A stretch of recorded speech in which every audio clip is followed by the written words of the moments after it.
for another episode of Sing We Now of Christmas.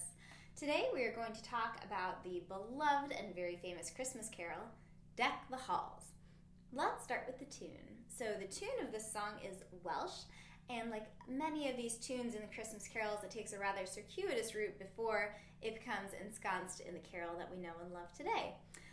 So this tune is an old Welsh air, and the first time we find it in written form is in a manuscript written by Welsh harpist John Parry. This dates back to the 1700s. A little later in the 1700s, the tune starts spreading more widely. Mozart allegedly uses it in his 18th violin sonata, and then later Haydn arranges it under the Welsh title Nos Galen. The fa-la-la-la motif in Deck the Halls allegedly harkens back to medieval Renaissance ballads. So if you've listened to any magical singing, you know that fa-la-la-la-las factor in quite often. The song's Christmas lyrics were originally written in Welsh, and the Scottish songwriter Thomas Oliphant translated them into English in 1862. It wasn't really an exact translation. He kind of did his own thing. And I'll give you an example of an exact translation of one of the Welsh verses because they're quite lovely.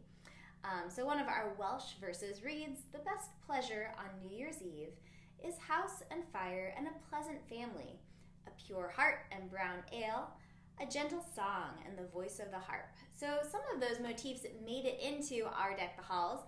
Some kind of got lost along the way. One of those examples is the brown ale. So in our original Thomas Oliphant lyrics, he's got some interesting differences. Instead of "Don we now our gay apparel," we have "Fill the mead cup, drain the barrel." Instead of "See the raging Yule before us," we have "See the flowing bowl before us." And "While we meet in merry measure," used to be "Laughing, quaffing all together." So these variations happened in 1877 when the song was published in the Pennsylvania School Journal. This version, all of the references to drinking are suddenly gone. And an identical printing appears 4 years later in the Franklin Square Song Collection. So this is the version that kind of takes off and we know and love today, even though, I don't know, the drinking references are kind of merry and jolly, and I think they're pretty fun. So I'm going to play a version of this song now. This is a terrific arrangement by the great harpist and arranger, Frank Volz.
enjoy your approaching days to Christmas, and I'll see you all tomorrow.